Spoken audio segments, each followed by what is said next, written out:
आणि मुसलमान जिंकले, माणुसकी जिंकली, मोहब्बत जिंकली, भारतीयत्व जिंकलं। हा व्हिडिओ बघा। फर्स्ट में आ गया तो अंदर घुस करके आपने निकाला सारा? तो बाथरूम से निकाले थे। दो लेडीज थी, एक मेरे से हल्की थी। हाँ, उसको तो मैं बाथरूम में घुसा फर्स्ट फ्लोर। इनका नाम भेजूंगा मैं कमिश्नर के पास भी, एलजी के पास भी एप्रिसिएशन के लिए। वेरी वेल डन। अफजल, मोहम्मद शाहरुख, मोहम्मद अनीश, मोहम्मद अमीर आणि वसीम ही 5 मुसलमान व्यक्ती आहेत, ही भारतीय व्यक्ती आहेत की ज्यांनी आता जी आग लागलेली होती ना, दिल्लीमध्ये एक आग लागली होती बघा, मालवीय नगरमध्ये, की जिथे 21 लोकांचा दुर्दैवी मृत्यू झालेला आहे। तर ह्या 5 तरुणांनी ना अजिबात त्यांच्या जीवाची पर्वा नाही केली। हे बिनधास्त त्या आगीमध्ये घुसले आणि त्यांनी लोकांना वाचवलेलं आहे। यासोबत अजून एक व्यक्ती ज्यांनी 2 लाख रुपयाच्या गाद्या ज्या आहेत त्या अशाच टाकून दिल्या माहिती का लोकांच्या मदतीसाठी। हा भारत आहे, विविधतेत एकता, धर्म, जात, पंथ, वंश याच्या पलीकडे जाऊन माणुसकी जपणारा हा भारत आहे।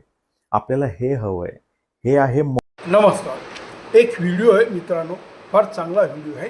अनेक आदर्श समाजासाठी हा व्हिडिओ पाहणं फार महत्त्वाचं आहे आणि तो समजून घेणे गरजेचं आहे। जेव्हा दिल्लीमध्ये एका हॉटेलला आग लागली, त्या ठिकाणी 5 मुस्लिम युवकांनी आपल्या जीवावर उदार होत त्यांनी आत प्रवेश केला आणि जास्तीत जास्त लोकांना बाहेर काढण्याचा प्रयत्न केला।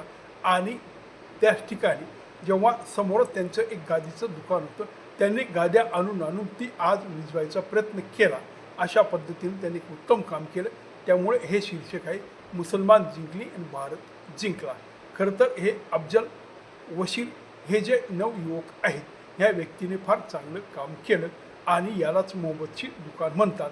याच ठिकाणी म्हणून माणुसकी जिंकली आणि अशीच माणुसकी जिंकायला हवी, कारण हा भारत देश विविधतेने परिपूर्ण आहे। ह्या ठिकाणी वंश, जात, धर्म असे खूप मोठ्या प्रमाणात असूनही जेव्हा कुणावर संकट येतं, जेव्हा काही समस्या निर्माण होते, मग ती देशावर असो, एखाद्या व्यक्तीवर असो, त्या ठिकाणी कुणीही धर्म बघत नाही। आणि हिंदूसुद्धा अशाच पद्धतीने जीवावर उदार होऊन अनेक समाजासाठी धावून जात असतात।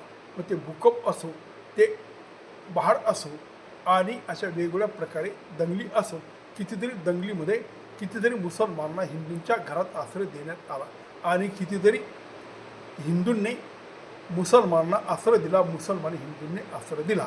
तेव्हा याला माणुसकी म्हणतात। हाच माणुसकी ह्या देशासाठी, भल्यासाठी आणि ह्या देशाच्या प्रगतीसाठी गरजेचं आहे। आपण वेगवेगळ्या कॉमेंटने जेव्हा हिंदी मुस्लिम करतो, एकमेकावर जेव्हा दोषारोप करतो, तो भाग वेगळा असतो। पण दुःखाच्या ठिकाणी, संकटाच्या ठिकाणी जेव्हा असा समाज धावून जात असतो, त्याला खरं माणुसकी म्हणतात। आणि आज या 5 युवकांनी जी माणुसकी दाखवली, त्यासाठी त्यांनी ज्या पद्धतीने कशाला न भीता जीवावर उदार होत स्वतःची जीवाची पर्वा न करता ह्या व्यक्तींना वाचवलं, ही फार मोठी गोष्ट झाली।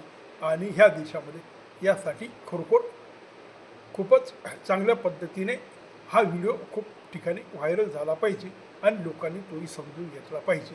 कारण भारतीय व्यक्ती मग ती कुठल्याही धर्माची असो, ती सहिष्णू आहे, ती उदार मनाची आहे। आणि अशा संकट समय धावून जाणारे भारतीय लोक हे जगभर प्रसिद्ध आहे। नमस्कार।